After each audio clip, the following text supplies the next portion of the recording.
The Great Commission to go into the world and preach the gospel remains unchanged.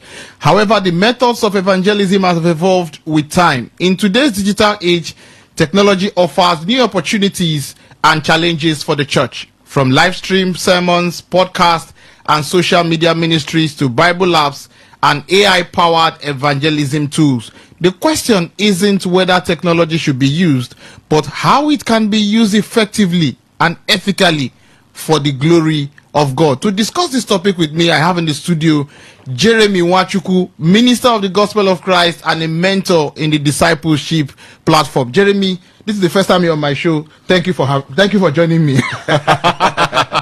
Yeah, thank you, brother. So finally we had this going. You know, the last time you were supposed to be here, unfortunately, we had some issues. And at least I thank you for understanding what happened then. Now, let's go straight to the topic. Now, how has technology reshaped traditional evangelism methods in the 21st century? It's been revolutionary. From Gutenberg bringing out the printing press, of course, you saw how that changed evangelism. The Bible could be printed. More people had access to Bibles. Radio, you know what radio did for the gospel. Radio evangelism spread the gospel across nations faster. And now we have the internet. We have the internet, and that has revolutionized the spread of the gospel. We now have, before people would literally sew the Bible into their bodies and, you know, to break into nations where they wouldn't accept Bibles and all that. But now people with their mobile phones can access a Bible. People with their mobile phones can watch a minister from anywhere in the world. So that has broken boundaries, borders, and taken the gospel to the unreached. So that's been a big leap for the spread of the gospel. Now, what do you think are the benefits of using social media platforms like Facebook, TikTok, Instagram, and X? What are the benefits for evangelism in terms of social media? The benefits abound. Like I mentioned earlier, you now have people in nations where ordinarily they wouldn't let crusades hold. Yes. They wouldn't let services, Christian services hold. But now they can access the gospel. They can access powerful ministrations and programs right from their social media platforms. We have billions of users on X. We have billions of users on Facebook, Instagram, the rest of them, right? Yeah. And I mean, those people need the gospel, and with a click, with a hashtag, with a link, they can connect to the greatest preachers around the world. I know those days, Reinhard Bonnke would come into town, and people would trek from communities, because I mean that was the only way you could participate, right? You know, but now you could watch him, even minister from his bedroom. You could watch him. And the other day I saw Benny Hinn. You know, he was just having tea with I forgot the minister he was with, and from his home, and he was during COVID-19, and he was talking to the world, and people could pick him from Pakistan, Palestine, even in Arab nations. They could pick. So that provides such an opportunity, and also for engagement. You see, now people could also send in questions to ministers, and ministers could respond to them. You know, so that makes access to ministers a lot easier. Feedback is greater now, because you could send in your questions on WhatsApp or any platform made available, and you could get responses. So it's beautiful. And then also, programs are stored online now, so even if you miss a program, you just go online on Facebook or whatever, and then the program is still there for you to watch over and over again. So it's been tremendous. Now, how can the church ensure that the message of the gospel is not diluted or misrepresented in the digital space? Because this is one challenge that a lot of people have been talking about. So how do you think the church can ensure that the message of the gospel is not diluted or misrepresented in the digital space? Yeah, that's a serious challenge that the church has had to face. You know, the social media is social media is business, right? Platforms want you to stay there longer, And so the algorithm is set in such a way that for a content creator to make money, they must find a way to get clicks, likes, and comments. And that adds pressure. You know, it can derail a minister's focus. Because now you just don't want to pass the gospel. You're also hoping to get some likes. You're hoping to, so that sense of validation. And then the gospel is something that is, the gospel is such that you have to, when you are spreading the gospel, you have to fight the lure of validation, because you cannot allow your gospel to become subject to the people's taste bud. You don't want to preach the gospel in such a way that it panders to what the public or what the people want to hear. There is what the people want to hear, and there's what the people need to hear. But then when the algorithm and the setup makes it look like you need people to like what you say, then it can affect the message, right? Yeah. So that brings a lot of problem. How can we solve this? I think, you know, the training quarters, the discipleship process needs to include trainings in this direction to help upcoming ministers overcome the lure to tweak their message in order to get response online, because it is that seduction, that's where the it is that trial. This person posted his video and he made 10,000 views, and then you're wondering because he spoke about this topic, and then maybe you are led to say something, a different topic that people don't like, and then you're wondering, I won't get the likes. And then you're wondering, why did I just play down on the message God gave me and probably just focus more on what is trending, right? And the minister could lose his way from there. So I think it comes from training. I think social media just came up on us. We're trying to just grapple with the realities.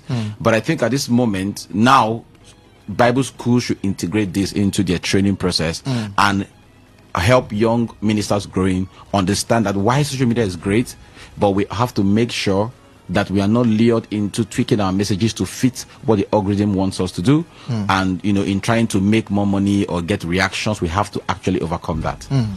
Now, since after COVID, there has been the trending way of service, which is the online worship and the rest, and virtual fellowships. Now, do you think they are sustainable? They are a sustainable model for discipleship and spiritual growth? Yeah, it is, definitely. As long as social media exists and people are on those platforms, then the gospel, because the gospel is chasing after people. Yeah. The gospel is God chasing after men to bring them to himself. So wherever men are, the gospel will be relevant.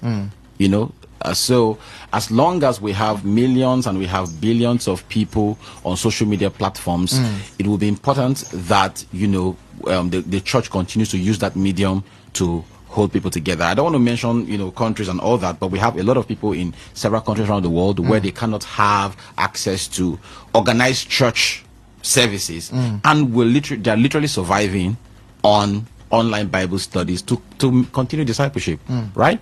I know even now we have a lot of disciples in different nations who are who continue the curriculum of discipleship because they are making use of the online platforms, the online Bible study and services. The people who work in rigs, they can not feature, they can no longer participate effectively. They stream online. So it's here to stay. As long as people are on social media, it's here to stay.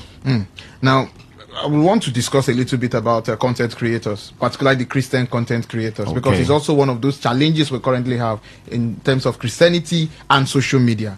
Now, in what ways do you think Christian content creators can balance viral trends with sound doctrine? In what ways? The gospel is the power of God to save man. I believe, and that's true. It's the most fundamental human right. Everybody deserves a chance to hear the gospel and have a chance to be reconciled with God. And so that makes the gospel the singular most treasurable treasure in the whole of existence. Now, the purity of this antidote to destruction, the purity of it is key.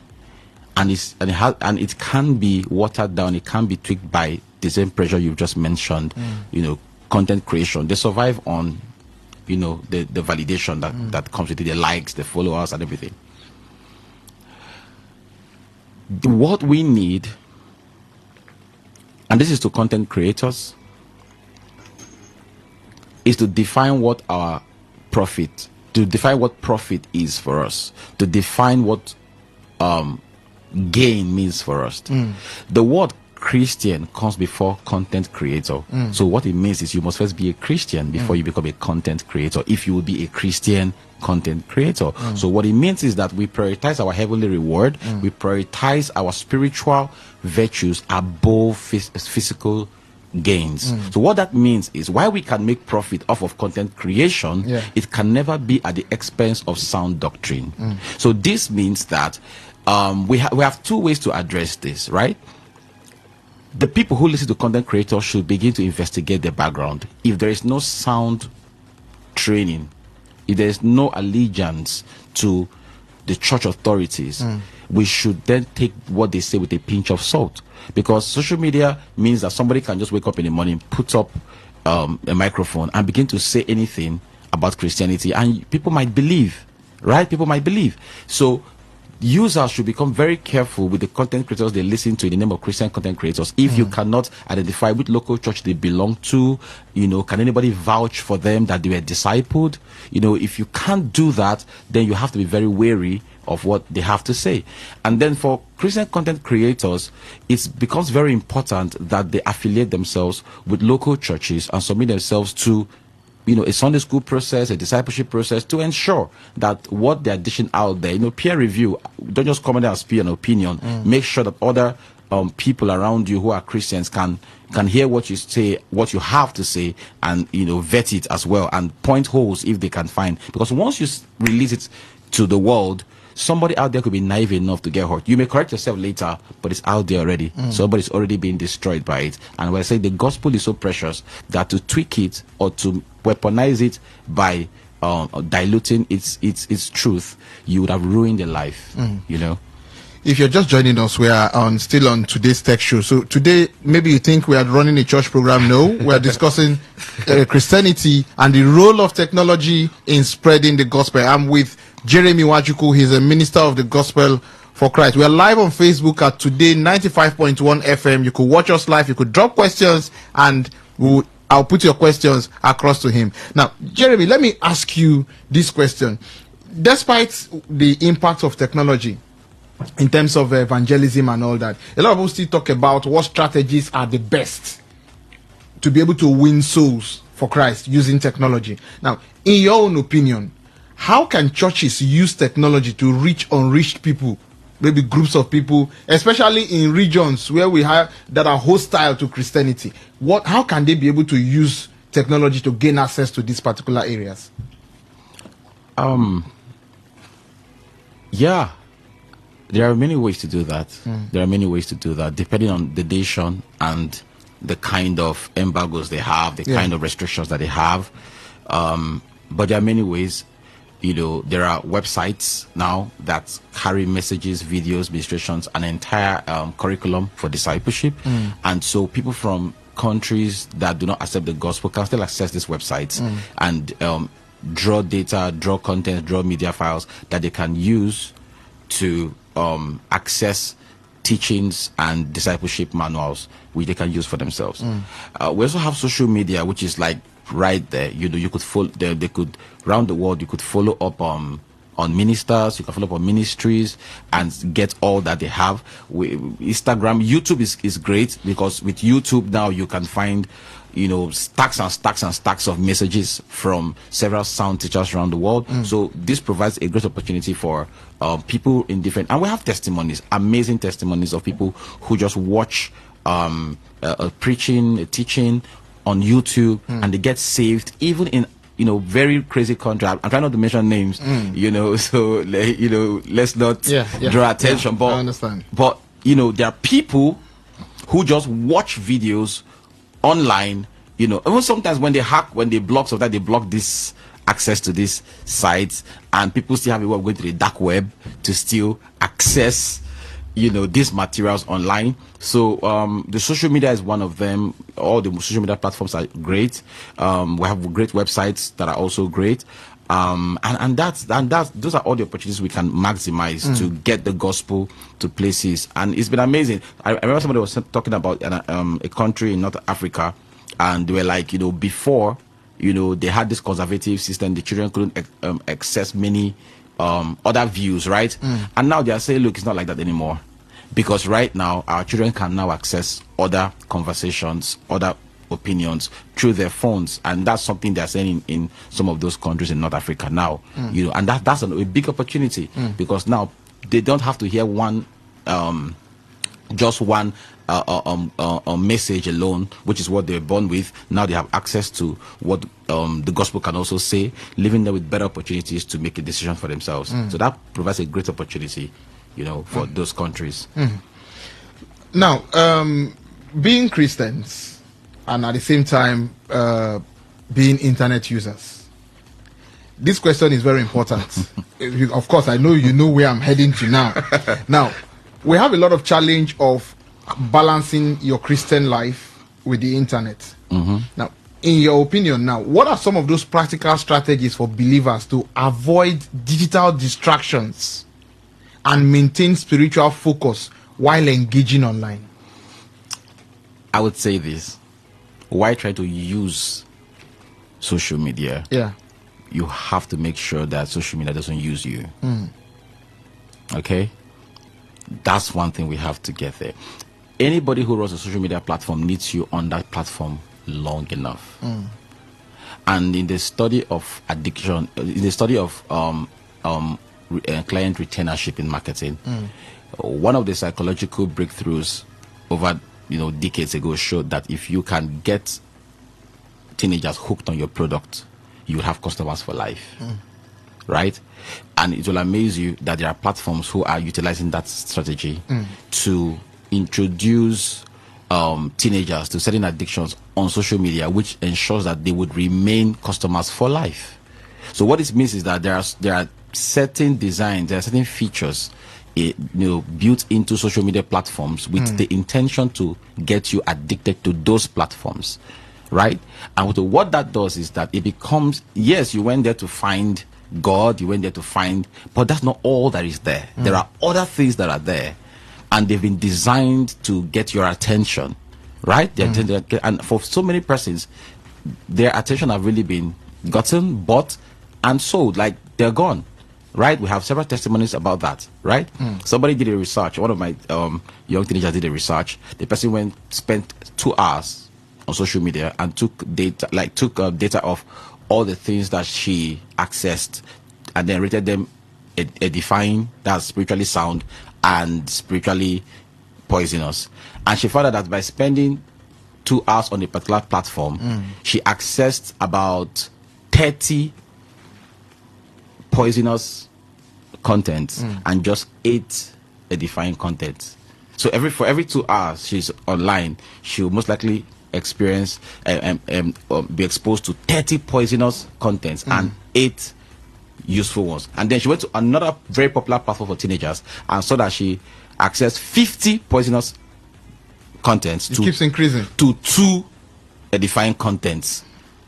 You see what's happening here now? Yeah, I understand. So if a child tells you, I want to go online to watch a message, but after the message, what do they do afterwards? The person, you see the ratio is crazy, right? So we have to know that social media is also designed to trap you, to stay there long enough so that they can make money off you.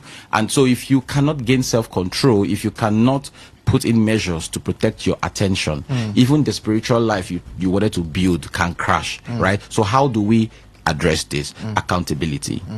Accountability. You have to have an accountability partner for your social media use, right? And then more group discussions in churches. What is our use? Let's be open. Let's talk about it so that we can open up about where we've had challenges. And another great idea is to have your social media fasting. Sometime within the year, take 1 month off social media. Keep the phone aside. I saw a video where the Telegram CEO said he had not used his phone for the past 1 year. Like, he doesn't use his phone. I mean, the person who designed Telegram that you use has realized that he shouldn't be with his phone always for 1 year because he wants his focus back. So what I'll tell you, your focus is the new prize. Focus is the new prize. Everybody wants your focus, and it takes focus to achieve any dream, including your spiritual goals. So you must protect your focus. And social media is a focus thief, not because it wants to do so, but it's a tool, and it happens to have that effect. So you have to bring the control. So either control its use or it controls you. So these are the measures you could use. Social media fasting can reset you back to default, where you are back in control. Accountability partners, through your spiritual leaders, can help you also. That will also help you to take control of yourself quickly before you are gone entirely. And then group discussions, people should be more open with themselves. Have these conversations at home with your children. What's our social media use? What's the impact on you? Awareness gives more power for change. Because of time, I have 3 questions to ask you. You have to find a way of okay. managing the next 5 minutes to answer them. Okay. The first of them is, you see what's going on in terms of backlash on online platforms for Christian leaders. Yeah. How do you think Christian leaders can be equipped to navigate cyberbullying, online persecution, and digital backlash? Oh, okay. That's real. You see, the doctrine of Jesus Christ, as revealed in throughout Scripture, gives us modalities by which to navigate every generation. There's no generation that can be so advanced that you go beyond God. God has it all covered, right? Now, Jesus, first of all, I want to say that social media has presented a big challenge in the fact that what a pastor would say in his congregation and it will end there, now can be streamed live. Somebody can cover it, and next thing is out there, and contents are being created, right? Yeah. So it's presented a challenge now because it's so fast. It's already out there. So some of the ways that the Scripture tells us how to speak, how to respond to falsehood and errors, and all these challenges, and we can lean on that. However, we took it for granted, but the technology is exposing us, right? If you want to speak concerning matters according to Scripture, there's a way to go about it, right? But some of the ways that we can actually now curb this new thing that technology has brought in terms of amplifying these little mistakes is this. First of all, media departments in churches should help. Please don't just post the messages immediately. Just round it up, and just cut it, edit it, and know what you're doing out there. I think media coverage in churches should be the first step. How they cover messages. Within 60 seconds. Okay. How can technology help in nurturing the next generation of believers in this rapidly changing digital world? Run that again. I said, how can technology help to nurture the next generation of believers in this rapidly changing digital world? Okay, of course, most Gen Zs and Gen Alphas are now more comfortable with social media, with technology, right? So if you want to bring discipleship to them, if you want to help them understand their faith, you would have to actually use that medium to get through to them. Many of them would converse with you more through a chat that they would speaking to you. So technology presents that opportunity. Since they are used to it and they have conversed with it, so we can also put discipleship through technology, and it helps them. Yeah. How can churches protect their online congregation? In terms of how can they maintain the privacy and security of their online congregation? They would have to invest in cybersecurity. They would have to do that. Get experts to work out modalities, because that's the only way forward. It's not just churches who face that threat. Even businesses face that threat. Your customers' data can be breached. So the church has to look into cybersecurity. If we're going to press on that space, then we must invest in that area. The Rise of the Saviors is a program you're coming up with. Yes. In the next 90 seconds, tell me about it. Yeah. So this is something we do for secondary school students and tertiary school students in the land of Eleleon and Port Harcourt generally. So what we do is, since they'll be returning back to school anytime soon, so it's a conference where we address things like sex education, because we have realized that sexual immorality has become a big thief of destinies.